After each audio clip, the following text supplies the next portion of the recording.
Hello, this is in chemistry and you're watching in chemistry classes. In this video, you are learning basic English speaking course. अगर आप English बोलना चाहते हैं और चाहते हैं कि कम से कम टाइम में आप इंग्लिश बोल लें, आप चाहते हैं कि आप घर बैठे इंग्लिश बोलना आ जाए, तो फिर आपको कुछ ऐसे टिप्स बताने जा रहे हैं कि छोटी छोटी बातें, मैं ये नहीं कर रहा हूँ कि आप बिल्कुल एक्सपर्ट हो जाएंगे, मैं एक्सपर्ट बनाने की कोई बात नहीं कर रहा हूँ, लेकिन छोटी छोटी बातें घर में आप इंग्लिश में बोल सकते हैं और बच्चों से बुलवा सकते हैं, छोटे छोटे भाई बहन से भी इंग्लिश में बुलवा सकते हैं। आपको कोई काम करना पड़ेगा, मतलब छोटा सा प्रैक्टिस करना पड़ेगा। जैसे कहा जाए तो train your mind and train your टंग, दो काम करना है। कुछ ऐसे कंसेप्ट को बताने जा रहे हैं जिस पर करीब आपको 500 सेंटेंस आपको अपने मन से क्रिएट करना पड़ेगा। टोटल कितना? 500। अगर कंजूसी करेंगे तो फिर कुछ नहीं होगा, क्योंकि जहाँ कंजूसी है वहाँ पर कोई रिजल्ट नहीं है। तो 500 सेंटेंस को आपको कंप्लीट करना पड़ेगा और उसको जोर से बोल के पढ़ना है, प्रैक्टिस करना है, पढ़वाना है, बच्चों को भी प्रैक्टिस करना है। और इससे क्या होगा कि घर में जो छोटी छोटी बातें बोली जाती है उससे आप आसानी से बोलेंगे। तो सबसे पहले आप यहाँ पर देखेंगे कि देखिए गो और फिर गो, प्ले और प्ले, रीड और रीड, दोनों में क्या अंतर है। इसको आप सोचिए कि इस दोनों में क्या अंतर है, क्योंकि बहुत बड़ा अंतर है। अगर इस कंसेप्ट को समझ लेते हैं तो इंग्लिश बोलना आसान हो जाएगा। तो पहले यहाँ पर देख लीजिए कि टू गो मिस होता है जाना, टू गो मिस जाना, याद रखेंगे।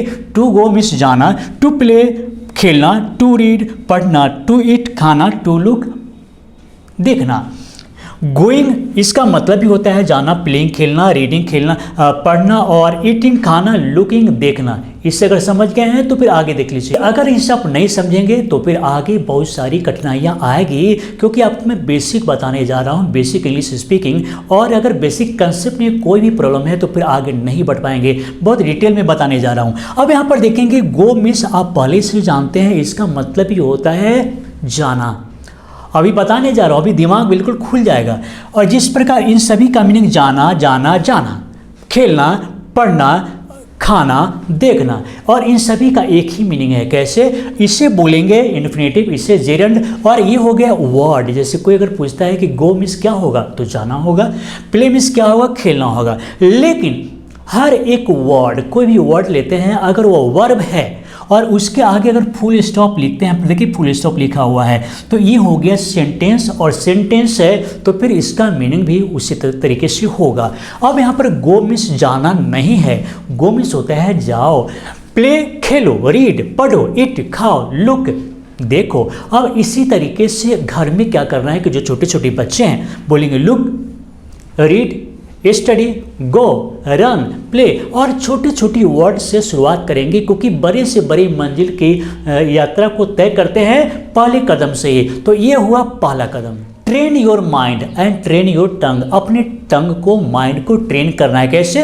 प्रैक्टिस करके। माइंड को ट्रेन कैसे करेंगे? क्योंकि जब 500 सेंटेंसेस प्रत्येक स्ट्रक्चर पर हम बना लेंगे तो माइंड ट्रेन हो जाएगा। फिर क्या करना है, उसको प्रैक्टिस बोल के प्रैक्टिस करना है, आपका टंग भी ट्रेन हो जाएगा और उसके बाद बोलना आसान हो जाएगा। अब यहाँ पर देख लीजिए गो मिस क्या होगा? जाओ, गो मिस जाओ। देखिए मैं बिल्कुल जीरो से बता रहा हूँ, इसलिए आप हमारे पुराने स्टूडेंट्स अगर हैं तो फिर आज आपको ये समझना पड़ेगा। कुछ नया, प्रत्येक स्ट्रक्चर में कुछ नया बताने जा रहा हूँ, साधारण नहीं है। तो बेसिक के लिए भी है और जो एडवांस हम पढ़ रहे हैं उनके लिए भी है। तो आप देखेंगे गो मिस जाओ, गो मिस जाओ, और गेट का मतलब आप पहले से जानते कि पाना होता है, लेकिन गेट का मतलब लाना भी होता है। कैसे? तो पहला मीनिंग यहाँ पर लिखेंगे जाओ और लेते आओ, जाओ और लेते आओ। अगर किसी को इसी तरह से बोलना है कि जाओ और लेते आओ, बच्चों को सिखाना है कि जाओ और ये चीज़ लेते आओ, कैसे होगा? Go and get a cup of tea, जाओ एक कप चाय लेते आओ। Go and get something to eat, जाओ कुछ खाने के लिए लेते आओ।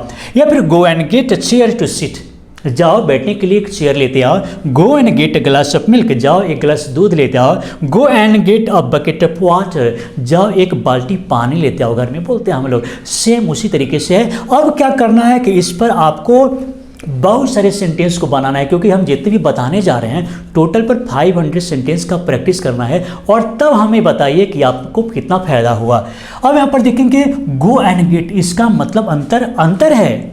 ये दोनों में अंतर है, उसी चीज को समझिए। क्या अंतर है? आप देखेंगे कि गो एंड गेट के बाद में डायरेक्ट ऑब्जेक्ट की बात करते हैं। गो एंड गेट के बाद में डायरेक्ट ऑब्जेक्ट की बात करेंगे तो क्या होगा? जाओ और लेते आओ, कुछ सामान लेते आओ, कोई वस्तु लेते आओ। लेकिन गो एंड गेट के बाद में देखिए क्या कंडीशन है। गो एंड गेट के बाद में देखेंगे go and get your hair cut, मतलब गेट के बाद में कोई ऑब्जेक्ट होगा, उसके बाद वर्ब थ्योरी होगा। आप टोटल देखेंगे तो यहाँ पर गेट के बाद में ऑब्जेक्ट और वर्ब थ्योरी होगा, मतलब यहाँ पर पॉजिटिव वर्ब का यूज कर रहे हैं। इंपेरेटिव सेंटेंस में हम ऑर्डर देने के लिए यूज कर रहे हैं। तो go and get your hair cut, जाओ अपना बाल कटवाओ। किसी काम को करवाना है, काम करवाना यानी कि काम करवाना, किसी काम को करवाना किस तरीके से देख लेते हैं। जैसे go and get your hair cut, जाओ अपना बाल कटवाओ। Go and get your hair टर्नसर्ड, टर्नसर्ड मतलब ये हुआ कि जाओ अपना मुंडन करवाओ, टर्नसर्ड जाओ अपना मुंडन करवाओ। गो and get him taught English, जाओ उससे अंग्रेजी पढ़वाओ। किसी को बोलते हैं कि जाओ और उससे अंग्रेजी पढ़वाओ, सिखवाओ।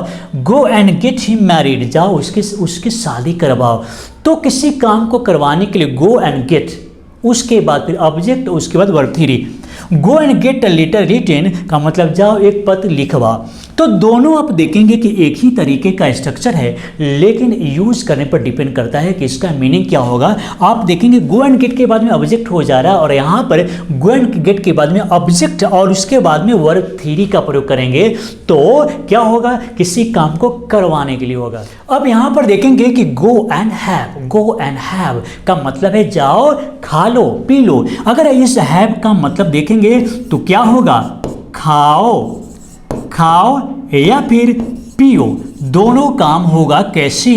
अलग अलग सेंटेंसेस के लिए होगा। जैसे go and have your breakfast, जाओ भोजन कर लो, नाश्ता कर लो। किसी को बोलना है कि जाओ नाश्ता कर लो तो go and have your breakfast. Go and have your tea, जाओ अपना चाय पी लो, जाओ और अपना चाय पी लो। Go and have some fruits, जाओ कुछ फल ले लो, कुछ फल खा लो।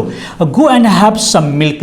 एक बात ध्यान रखेंगे कि सम के बाद में प्लूरल काउंटेबल नाउन भी आ रहा है, सम के बाद में अनकाउंटेबल नाउन भी आ रहा है। काउंटेबल अनकाउंटेबल दोनों होगा। तो आप देखेंगे go and have some fruits, जाओ थोड़ा फल खा लो। Go and have some milk, थोड़ा दूध पी लो। Go and have your dinner, जाओ रात्रि भोजन कर लो, खाना खा लो।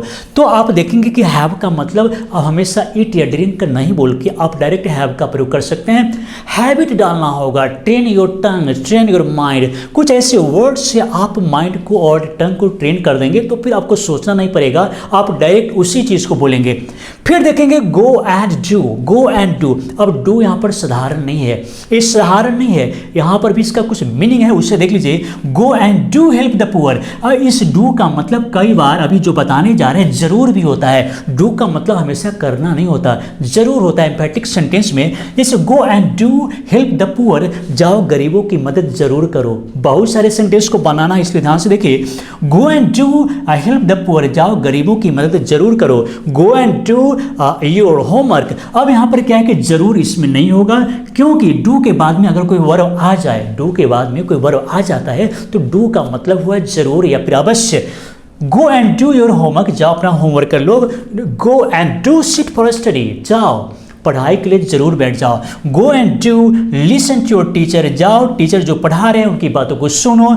Go and do this work, go and do this work, जाओ इस काम को जरूर करो। तो डू के बाद में जैसे कोई वर्ब आ जाता है यहाँ पर इंपेरेटिव सेंटेंस में तो इसका मतलब जरूर या फिर अवश्य होता है। तो दो बार डू का प्रयोग कर सकते हैं। तो पहला डू हुआ वो जरूर और दूसरा जो डू हुआ वो करना। तो जाओ और इस काम को जरूर करो। अब यहाँ पर देख लीजिए जैसे गो एंड टेल, अभी साधारण नहीं है क्योंकि इन सभी को जुबान पर आप रखेंगे तो आप बोल सकते हैं आसान तरीके से। तो देख लीजिए साधारण बिल्कुल नहीं है। गो एंड टेल, टेल के बाद में ऑब्जेक्ट प्लस इन्फिनेटिव का यूज करेंगे। कैसे समझिए, एक स्ट्रक्चर को देखकर आप समझ सकते हैं। Go and tell him to come here, जाओ उससे आने के लिए बोलो। हम उसी सेंटेंस को यहाँ पर लिखे हैं जो आप बोल सकते हैं, जो आप प्रैक्टिस कर सकते हैं। लेकिन आपको भी इस पर बता चुके हैं कि आपको टोटल 500 सेंटेंस को क्रिएट करना है और अपने माइंड को ट्रेन करना है छोटी छोटी बातों को बोलने के लिए। Go and tell him to come here, go and tell him to meet me, जाओ उसे बोलो कि मुझसे मिले। Go and tell him to do this, do his work, जाओ उसे बोलो कि अपना काम करे। To go and tell him to eat, जाओ उसे बोलो कि वो खाना खा ले। Go and tell him to take rest, जाओ उसे बोलो कि आराम करे। हम लोग तो ऐसा बोल ही रहे होते हैं, तो करना क्या है कि उसी को इंग्लिश में बोलने का प्रैक्टिस करना है।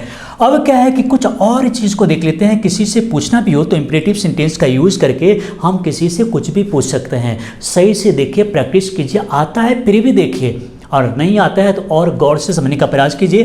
Tell me what, tell me what, what, tell me what, what नहीं what, tell me what is going on there, बताओ वहाँ क्या हो रहा है, बताओ वहाँ क्या हो रहा है भाई, जुबान पे रखना होगा। बताओ वहाँ क्या हो रहा है। Tell me what is going on there, tell me what happened over there, वहाँ क्या हुआ मुझे बताओ। अब पूछ तो रहे हैं, लेकिन फिर भी हम यहाँ पर इंपरेटिव सेंटेंस से जोड़ दिए हैं, तो क्वेश्चन मार्क नहीं देना, इसमें क्वेश्चन मार्क देना नहीं, बस बोलना है कि बताओ क्या हुआ। Tell me what he told you, मुझे बताओ कि उसने तुम्हें क्या कहा।